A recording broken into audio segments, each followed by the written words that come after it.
parfois on a des petits bugs, comme dans toutes les rédactions, comme partout, mais là, oui, oui, de toute évidence, oui, c'était assez, oui, oui, c'était totalement nouveau et c'était assez fort. D'abord professionnellement, c'est très frustrant évidemment. Euh, Ce qui est bien, c'est de réussir à faire des journaux dans des conditions difficiles, mais sans que les téléspectateurs ne s'en rendent compte. Ça arrive souvent.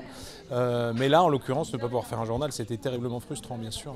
La première chose, mais à ce moment-là, on n'avait pas du tout conscience de ce qui se passait, c'est que j'attendais des fichiers en provenance du Gabon qui n'arrivaient pas. J'avais au téléphone le correspondant qui m'envoyait les fichiers, qui les envoyait via un mail, tout simplement. C'était un lien vers ce qu'on appelle WeTransfer. Et il me disait c'est envoyé, et rien n'arrivait. Ça peut arriver, ce genre de difficulté avec l'Afrique. On m'a ensuite prévenu assez discrètement qu'en fait il y avait une attaque qui était en cours, une cyberattaque. Je me suis dit on va y aller discrètement, on va faire, de toute façon essayons de faire le journal, on verra bien.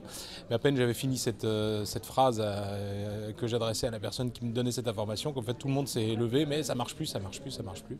Tout était tombé quoi, voilà. Que ce soit au montage, que ce soit la présentatrice du journal qui pouvait plus rien écrire, voilà, tout le monde était devant des ordinateurs qui ne répondaient plus. Le prochain journal, en principe, c'est ce soir. En tout cas, on va faire en sorte d'être prêt ce soir pour ce journal. Et puis, on croise les doigts. Je pense qu'on a de toute façon le devoir, dès l'ouverture du journal de ce soir, d'expliquer à nos téléspectateurs ce qui s'est passé, quand bien même c'était pas en Afrique. Mais hier soir, il s'est trouvé que notre journal Afrique de 20h30 TU n'a pas eu lieu. C'est un journal qui est très regardé en direct sur le continent africain. Et hier soir, ils n'ont pas eu de journal.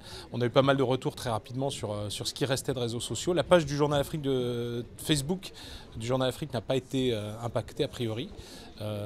Et rapidement, on a eu des petits mots, mais qu'est-ce qui se passe, il n'y a pas le journal. Donc voilà, donc ce soir, évidemment, on va expliquer ce qui s'est passé.